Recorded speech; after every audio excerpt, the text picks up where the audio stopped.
Ukraine को लेकर अमेरिकी राष्ट्रपति जो बाइडेन और रूसी राष्ट्रपति व्लादिमीर पुतिन के बीच कल वर्चुअल हुई बातचीत में नतीजा क्या निकला? पुतिन ने बाइडेन से दोनों देशों के दूतावासों पर लगाए गए प्रतिबंधों पर क्या कहा?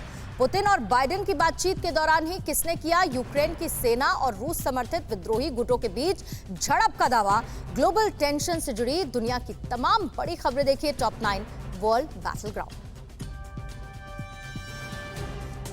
यूक्रेन के मुद्दे पर दुनिया की दो महाशक्तियों के बीच तनाव चरम पर पहुंच गया है। कल अमेरिकी राष्ट्रपति जो बाइडेन और रूसी राष्ट्रपति व्लादिमीर पुतिन के बीच वीडियो कॉन्फ्रेंसिंग के जरिए 2 घंटे तक चली बातचीत नाकाम रही। बाइडेन ने बातचीत से पहले ही पुतिन को सख्त चेतावनी देते हुए कहा था कि अगर रूस ने यूक्रेन पर हमला किया तो उसे कड़ी पाबंदियां झेलनी होंगी। बाइडेन और पुतिन के बीच बातचीत पर व्हाइट हाउस ने अपनी आधिकारिक प्रतिक्रिया में कहा है कि दोनों नेताओं के बीच यूक्रेन संकट और नाटो के विस्तार के अलावा अफगानिस्तान, लीबिया संकट और ईरान पर भी बातचीत हुई। दूसरी तरफ रूस ने बयान जारी कर कहा है कि पुतिन ने बाइडेन से इस बात का भरोसा मांगा है कि नाटो रूस की सीमा से लगे यूक्रेन जैसे देशों में आक्रामक हथियारों की तैनाती नहीं करेगा। अमेरिकी अखबार न्यूयॉर्क टाइम्स ने बड़ा दावा किया है। न्यूयॉर्क टाइम्स के मुताबिक बाइडेन और पुतिन के बीच बातचीत के दौरान ही रूस समर्थक विद्रोहियों और यूक्रेन की सेना के बीच झड़प शुरू हो गई। यूक्रेन के बॉर्डर पर रूसी सेना की बढ़ती तादाद को लेकर पहले ही तनाव बना हुआ था। दावा किया गया है कि यूक्रेन के जवानों और रूसी समर्थित गुटों के बीच झड़प में मशीन गन और ग्रेनेड लॉन्चर भी चले हैं। रूस के साथ युद्ध की आशंका को देखते हुए यूक्रेन ने रूस की सीमा से लगे अग्रिम मोर्चों पर अपने सैनिकों की तादाद बढ़ा दी है। बॉर्डर पर कई बंकर बनाए गए हैं। यूक्रेन की फौज रूस के किसी भी हमले का माकूल जवाब देने के लिए पूरी तरह से तैयार है। यूक्रेन का कहना है कि बॉर्डर पर रूस ने 94,000 से ज्यादा फौज तैनात किए हैं और वो अगले महीने तक फौज की संख्या बढ़ाकर हमला कर सकता है। यूक्रेन ने रूस को सख्त लहजे में खूनी नरसंहार की चेतावनी दी है। यूक्रेन ने कहा है कि अगर रूस ने उस पर हमला किया तो 50 लाख यूक्रेनी शरणार्थी यूरोप की सीमा में दाखिल होने को मजबूर होंगे। यूक्रेन ने कहा है कि हमले का खामियाजा कई रूसी नागरिकों को भी जान गंवाकर चुकाना होगा। इस बीच यूक्रेन ने कहा कि बॉर्डर पर रूस ने टैंक और अतिरिक्त स्नाइपर टीमों को भी तैनात कर दिया है। यूक्रेन पर बाइडेन की रूस को दी गई धमकी के बीच अमेरिका की सबसे बड़ी खुफिया एजेंसी CIA के डायरेक्टर बिल बर्न्स ने इस बात को खारिज किया है कि अमेरिकी खुफिया एजेंसियां अपनी रिपोर्ट में इस नतीजे पर पहुंच चुकी हैं कि रूस का यूक्रेन पर हमला करना तय है। हालांकि CIA ने ये भी कहा है कि यूक्रेन को लेकर पुतिन कोई भी जोखिम उठा सकते हैं। इस बात से कोई इनकार नहीं किया जा सकता। परमाणु कार्यक्रमों को लेकर ईरान के साथ तनाव के बीच अमेरिका ने ईरान के कई और नेताओं पर प्रतिबंध लगाने का ऐलान किया है, जिसमें इस्लामिक रिवॉल्यूशनरी गार्ड का प्रमुख कमांडर घोलमरेजा सुलेमानी भी शामिल है। हाल ही में वियना में ईरान के साथ रूस, चीन, ब्रिटेन, फ्रांस और जर्मनी की बातचीत हुई थी, लेकिन इसका कोई नतीजा नहीं निकला। ईरान अमेरिका पर एक तरफा शर्तों को थोपने का आरोप लगाता रहा है। इजराइल की वायुसेना ने ईरान समर्थित आतंकी समूहों को निशाना बनाकर सीरिया के लताकिया बंदरगाह पर एयर स्ट्राइक किया है। सीरियाई सेना के मुताबिक इजराइल के हमले में कई कंटेनर तबाह हो गए, लेकिन कोई हताहत नहीं हुआ है। लताकिया आयात के लिहाज से बेहद अहम बंदरगाह है। यहाँ युद्धग्रस्त मुल्कों के लिए जरूरी सामान पहुँचता है। इराक के दक्षिणी शहर बसरा में कल एक जबरदस्त धमाके में 11 लोगों की मौत हो गई। धमाका कार में किया गया था। धमाके में कई लोग घायल भी हुए हैं। इसके पीछे किसका हाथ है ये अभी तक पता नहीं चला है। अक्टूबर में हुए आम चुनाव के बाद इराक में कई धमाके किए गए, जिसमें आतंकी संगठन इस्लामिक स्टेट का हाथ रहा है। जम्मू कश्मीर में आतंकियों को भेजने वाला पाकिस्तान एक बार फिर कैसे दुनिया के सामने बेनकाब हुआ। POK में आतंकियों का लॉन्चिंग पैड कैमरे में रिकॉर्ड हुआ। चीन क्यों बना रहा है शिपिंग कंटेनर्स में छिपाने वाला मिसाइल? इमरान खान और उनके मंत्रियों पर क्यों लटकी हाईकोर्ट की अवमानना की तलवार? दुश्मन देश की साजिशों से जुड़ी बड़ी खबरें देखिए टॉप 9 दुश्मन चीन का। जम्मू कश्मीर में गुलमर्ग की बर्फ से ढकी पहाड़ियों के बीच भारत की तीनों सेनाओं के जवानों ने हैरत अंगेज युद्धाभ्यास किया और चीन पाकिस्तान को कड़ी चेतावनी दी है। भारतीय सेना के जाबाजों ने ऊंचाई वाले इलाकों में हर ऑपरेशन को अंजाम देने के लिए हेलीकॉप्टर एक्सरसाइज की। ये एक्सरसाइज 9,000 फीट से ज्यादा की ऊंचाई पर हुई। हेली ड्रॉप एक्सरसाइज के दौरान अपाचे अटैक हेलीकॉप्टर ने भी अपनी ताकत दिखाई। एक तस्वीर ने एक बार फिर आतंकी फैक्ट्री पाकिस्तान का असली चेहरा दुनिया के सामने ला दिया है। आतंकियों के गढ़ पाकिस्तान के कब्जे वाले कश्मीर में इमरान सरकार की सरपरस्ती में खुलेआम जम्मू कश्मीर में मारे गए आतंकी के लिए शोक सभा होती है। ये शोक सभा 25 नवंबर को LOC पर भारतीय सुरक्षा बलों के हाथों मारे गए आतंकी हाफिज आरिफ के लिए हुई। 25 नवंबर को आरिफ की लाश को पाकिस्तानी आर्मी खींचकर अपनी सीमा में ले जाती दिखी थी। खुफिया इनपुट से खुलासा हुआ है कि POK में विंबर के सोमानी वैली में कई आतंकी ट्रेनिंग कैंप और लॉन्च पैड एक्टिव हैं। यहाँ लश्कर तैयबा का भी एक ट्रेनिंग कैंप है। सोमानी वैली के पट्टन विलेज में लश्कर का एक ट्रेनिंग कैंप मौजूद है, तो वहीं सोमानी वैली के नल्ली विलेज में एक और कैंप एक्टिव है, जिसकी तस्वीर भारत की सीमा से साफ नजर आती है। इमरान खान और उनके 50 मंत्रियों पर कोर्ट की अवमानना की तलवार लटक रही है। मामला 3 साल पहले एक शख्स के पाकिस्तान में लापता होने का है। कुछ दिन पहले इस्लामाबाद हाई कोर्ट के मुख्य न्यायाधीश ने आदेश दिया था कि इमरान खान और उनकी कैबिनेट पीड़ित परिवार से मिले और बताए कि उनका लापता लड़का क्यों नहीं मिला। लेकिन इमरान सरकार ने इस आदेश को नहीं माना और इसी मामले पर 13 दिसंबर को अहम सुनवाई है। चीन की एक और खतरनाक चाल का खुलासा हुआ है। एक रिपोर्ट के मुताबिक चीन चोरी छुपे ऐसी मिसाइलें विकसित कर रहा है जिन्हें वो आसानी से शिपिंग कंटेनरों में छुपा सकता है। ये कंटेनर सामान्य कंटेनरों की तरह ही दिखाई देते हैं। ऐसा करके चीन दुनिया के अलग अलग हिस्सों में अपने छोटे और घातक मिसाइलों को आसानी से भेज सकता है। कनाडा की खुफिया एजेंसी ने चीन की एक बड़ी साजिश का खुलासा किया है। खुफिया एजेंसी की रिपोर्ट के मुताबिक चीन कनाडा की मीडिया को प्रभावित करने और अपने पक्ष में खबर चलाने के लिए मनगढ़ंत खबरों का प्रोपेगेंडा चलाता है। चीन की इस चाल को लेकर मीडिया हाउस और सरकारी दफ्तरों को सावधान रहने के लिए कहा गया है। इसी साल सितंबर में कनाडा और चीन ने एक दूसरे के जासूसों को रिहा किया था। अमेरिका के बाद ऑस्ट्रेलिया ने भी अगले साल बीजिंग में होने वाले विंटर ओलंपिक खेलों का राजनयिक बहिष्कार करने का ऐलान किया है। ऑस्ट्रेलिया के पीएम स्कॉट मॉरिसन ने कहा कि वो अपने किसी राजनयिक को चीन नहीं भेजेंगे। हालांकि दोनों देश अपने खिलाड़ियों को भेजेंगे। मानवाधिकारों के उल्लंघन के आरोप में अमेरिका ऑस्ट्रेलिया की तरह जर्मनी और ब्रिटेन भी बीजिंग विंटर ओलंपिक खेलों का बहिष्कार कर सकते हैं।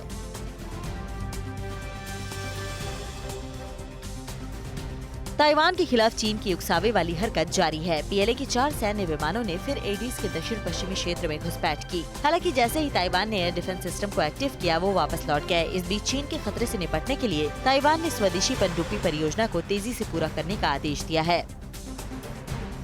रूस के पूर्वी तट पर फंसे एक चीनी मालवाहक जहाज में फंसे दर्जनों नाविकों को रूस की इमरजेंसी समुद्र रेस्क्यू टीम ने सुरक्षित निकाल लिया। समंदर में तेज लहरें उठने के बाद मालवाहक जहाज फंस गया था। रूसी रेस्क्यू टीम के मुताबिक मालवाहक जहाज में कोई सामान नहीं था। लहरों के बीच इंजन फेल होने की वजह से ये जहाज फंस गया था।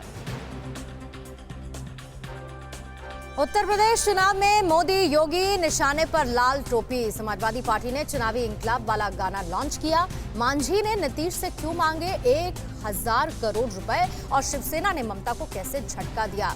राजनीतिक घमासान से जुड़ी खबरें देखिए टॉप 9 सियासी संग्राम।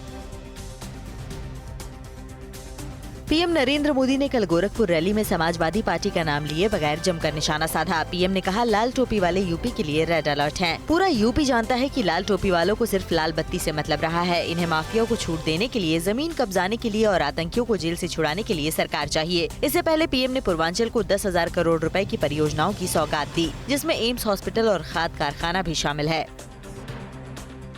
पीएम के बयान पर अखिलेश यादव ने भी पलटवार किया। कहा, लाल का इनकलाब होगा, 22 में बदलाव होगा। इसके बाद समाजवादी पार्टी ने लाल टोपियों पर एक गीत भी लॉन्च किया है।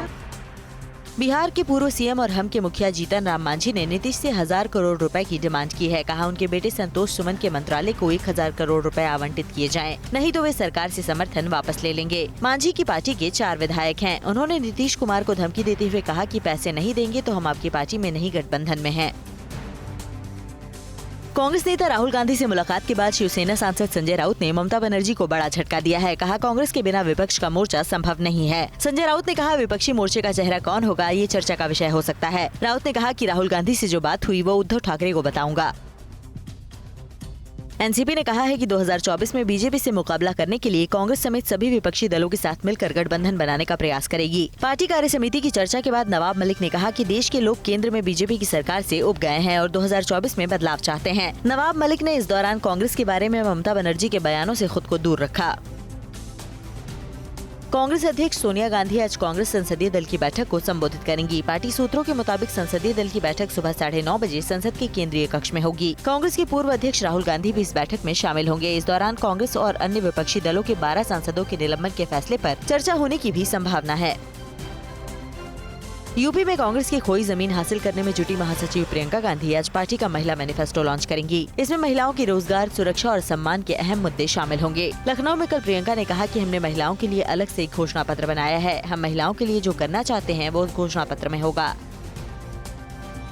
सीएम योगी आदित्यनाथ आज मथुरा में जनसभा को संबोधित करेंगे। इस दौरान वे 200 करोड़ रुपए से ज्यादा की परियोजनाओं का लोकार्पण और शिलान्यास भी करेंगे। इस मौके पर सरकारी योजनाओं के लाभार्थियों को प्रमाण पत्र भी दिए जाएंगे। कार्यक्रम में सांसद हेमा मालिनी, ऊर्जा मंत्री श्रीकांत शर्मा समेत बीजेपी के कई बड़े नेता मौजूद रहेंगे। सीएम दोपहर 12 बजे हेलीकॉप्टर से मांड में सभा स्थल पर पहुँचेंगे।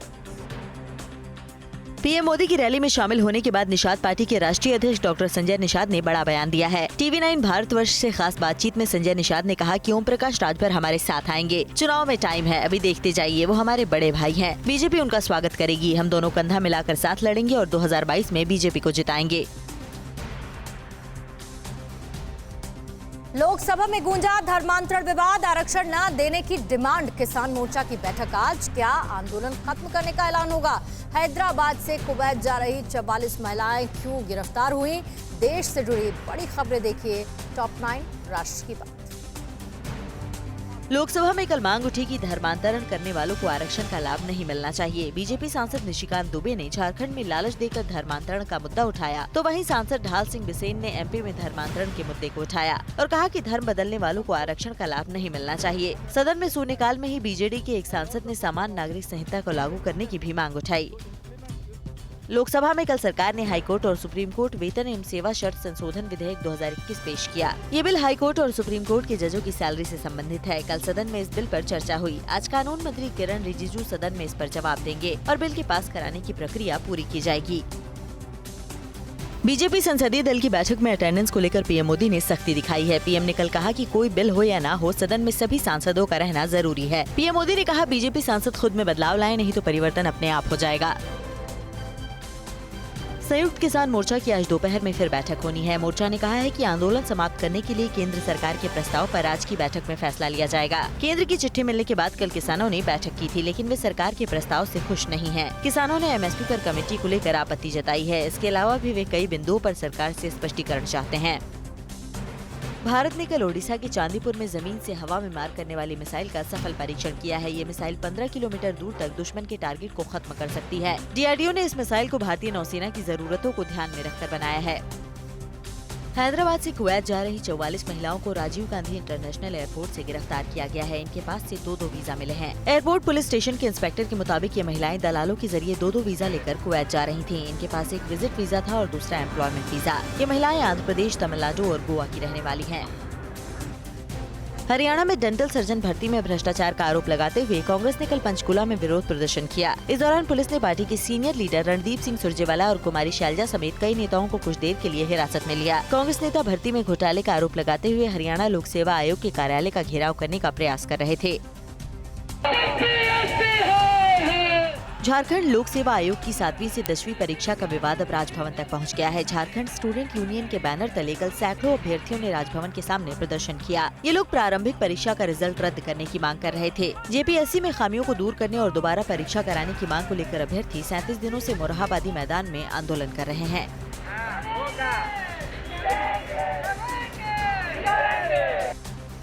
26 दिसंबर से शुरू हो रहे दक्षिण अफ्रीका दौरे के लिए आज टीम इंडिया का ऐलान हो सकता है। सूत्रों के मुताबिक टीम तय कर दी गई है, लेकिन अभी BCCI सचिव की मंजूरी नहीं मिली है। पहले ओमिक्रॉन के खतरे को देखते हुए दक्षिण अफ्रीका का दौरा टलने की आशंका जताई गई थी। इस दौरे में 26 दिसंबर से 23 जनवरी के बीच 3 टेस्ट और 3 वनडे मैचों की सीरीज होनी है।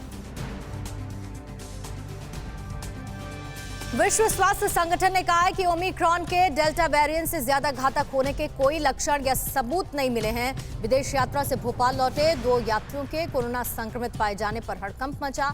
जीनोम सीक्वेंसिंग के लिए सैंपल्स भेज दिए गए। दुनिया की सबसे बड़ी महामारी से जुड़ी हर बड़ी खबर देखिए टॉप 9 ओमिक्रॉन अलर्ट। जम्मू के कटरा में माता वैष्णो देवी के दर्शन के लिए आ रहे हजारों श्रद्धालुओं में से 200 लोग कोविड पॉजिटिव पाए जाने के बाद श्रद्धालुओं की जांच में सख्ती बढ़ा दी गई है। अब बिना कोरोना जांच के किसी भी श्रद्धालु को दर्शन करने की इजाजत नहीं होगी। श्रद्धालुओं को मास्क लगाना भी अनिवार्य कर दिया गया है। एंट्री पॉइंट पर श्रद्धालुओं की थर्मल स्क्रीनिंग भी की जा रही है। ओमिक्रॉन के खतरे के बीच उत्तर प्रदेश के आगरा में स्थानीय प्रशासन की बड़ी लापरवाही सामने आई है। हाल ही में आगरा पहुंचे 45 विदेशी पर्यटकों से कोई संपर्क नहीं हो पाने से स्वास्थ्य विभाग और जिला प्रशासन में हड़कंप मचा हुआ है। विदेशी पर्यटकों की तलाश के लिए स्वास्थ्य विभाग और LIU की कई टीमें लगी हुई हैं। पिछले कुछ दिनों में 117 विदेशी यात्री आगरा पहुँचे थे। ब्रिटेन और कनाडा से भोपाल लौटे 2 लोग कोरोना पॉजिटिव पाए गए हैं। दोनों कोरोना संक्रमितों के सैंपल जीनोम सीक्वेंसिंग के लिए भेजे गए हैं। दोनों को आइसोलेशन में रखा गया है। जीनोम सीक्वेंसिंग के बाद ही पता चलेगा कि कोरोना संक्रमितों में ओमिक्रॉन वेरिएंट है या नहीं। हाल ही में भोपाल में रेलवे स्टेशन पर भी बाहर से आने वाले यात्रियों की जाँच के लिए कई स्टॉल लगाए गए हैं। कोरोना के नए वेरिएंट ओमिक्रॉन के लक्षणों और उसके असर की पहचान के लिए दुनिया भर के वैज्ञानिक और डॉक्टर लगे हुए हैं। आईएमए ने दावा किया है कि ओमिक्रॉन का वायरस सिर्फ 12 से 24 घंटे में चिकन पॉक्स की तरह तेजी से एक मरीज से दूसरे मरीज में फैलता है। डॉक्टर अनिल गोयल ने कहा है कि ओमिक्रॉन में लोगों का स्वाद और सूंघने की शक्ति नहीं जाती, जैसा कोरोना के पहले वेरिएंट में होता है। ओमिक्रॉन को लेकर दुनिया भर के एक्सपर्ट्स अभी किसी आखिरी नतीजे पर नहीं पहुंचे हैं, लेकिन अमेरिका के सबसे बड़े संक्रमण रोग एक्सपर्ट डॉक्टर एंथोनी फाउची ने कहा है कि ओमिक्रॉन डेल्टा से ज्यादा घातक नहीं है। अमेरिका के जाने माने डॉक्टर फहीम यूनुस ने भी कहा है कि ओमिक्रॉन किसी सतह या सामान के छूने से नहीं फैलता। बचाव के लिए लोग हाथ धोते रहें, साथ में मास्क लगाएं और वैक्सीन जरूर लगाएं। ओमिक्रॉन को लेकर उत्तर प्रदेश के कानपुर में लोगों के बीच फोबिक एंजाइटी यानी मानसिक बेचैनी बढ़ रही है। हैलेट अस्पताल में इन दिनों ऐसे रोगियों की संख्या बढ़ रही है जो ओमिक्रॉन के डर से बहुत ज्यादा परेशान हैं। ऐसे परेशान लोगों को मनोवैज्ञानिक डॉक्टर इससे बेवजह डरने से बचने की सलाह दे रहे हैं। फोन पर काउंसलिंग के लिए अस्पताल की ओर से हेल्पलाइन नंबर 9020 भी जारी किया गया है।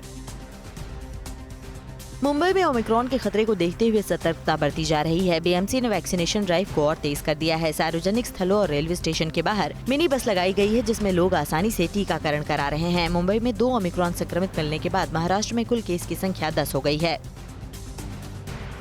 महाराष्ट्र में विदेशों से, खासकर हाई रिस्क कैटेगरी वाले देशों से लौटने वाले यात्रियों पर स्थानीय प्रशासन कड़ी नजर बनाए हुए है। मुंबई के पास कल्याण डोंबिवली में विदेशों से लौटे 318 नागरिकों में से 306 का पता लगाकर उनकी कोरोना जांच कराई जा रही है, जबकि 12 नागरिकों की खोजबीन जारी है। जिन लोगों की अब तक रिपोर्ट आई है उनमें से एक शख्स ही ओमिक्रॉन संक्रमित पाया गया है। कई राज्यों में सामने आ चुके ओमिक्रॉन केसों के बावजूद भी लोग लापरवाही बरत रहे हैं। यूपी के हरदोई में हाल ही में विदेश से लौटे 14 लोगों का पता नहीं चल पा रहा है। स्वास्थ्य विभाग का कहना है कि लापता लोगों के नाम पते गलत हैं, इसीलिए उनकी तलाश के लिए अब पुलिस की भी मदद ली जाएगी। 1 से 5 दिसंबर के बीच 38 लोग विदेशों से लौटे हैं, जिनमें से 24 की कोरोना जाँच कराई जा चुकी है। पंजाबी सिंगर सोनेमान के घर फायरिंग, किस पर लगाए जानलेवा हमले का आरोप। नाबालिग छात्रा ने क्यों खुद को आग लगा ली, कहां जल विभाग की पानी की टंकी में शव मिला। राज्यों की खबरें देखिए टॉप 9 राज्य विशेष। मशहूर पंजाबी सिंगर सोनीमान पर तरन तारण में जानलेवा हमला हुआ है। सोनीमान ने लखा सिधाना ग्रुप पर हमले का आरोप लगाया है। कहा इस अटैक में वे और उनके परिजन बाल बाल बच गए हैं। सोनीमान ने बताया कि उनके नए गीत के रिलीज होते ही लखा सिधाना ने धमकियां देनी शुरू कर दी और गीत को यूट्यूब से हटाने को बोल रहे थे। हमारी कंपनी के डायरेक्टर को भी धमकियां मिल रही थी। पुलिस मामले की जाँच कर रही है।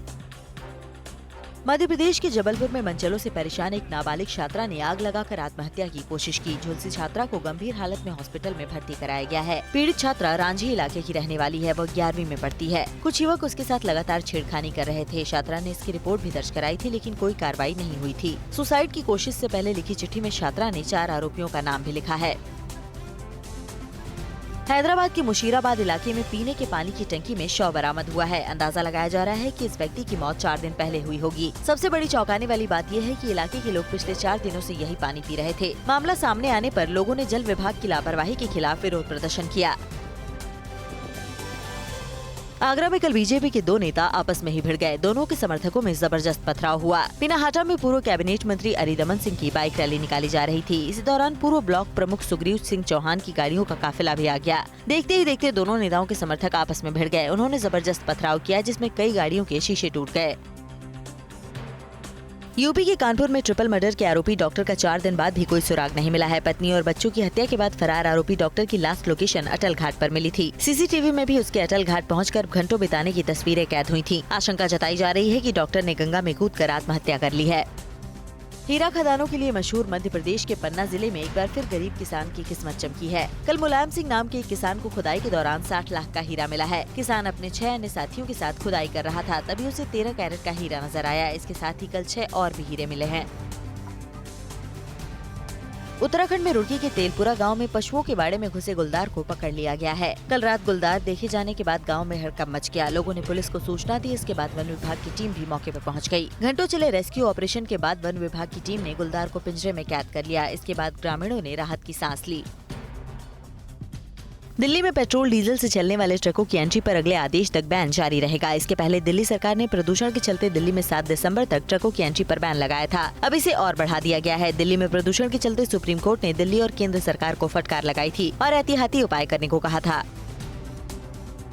यूपी के प्रयागराज में संगम की रेती पर लगने वाले दुनिया के सबसे बड़े आध्यात्मिक माघ मेला की तैयारियां जोरों पर हैं। सभी विभाग 14 जनवरी से शुरू होने वाले मेले की तैयारियों में युद्ध स्तर से जुटे हैं, जिससे यहां आने वाले कल्पवासियों और श्रद्धालुओं को किसी तरह की दिक्कत न उठानी पड़े। कोरोना संक्रमण की चुनौतियों को देखते हुए मेला प्रशासन खास एहतियात बरत रहा है।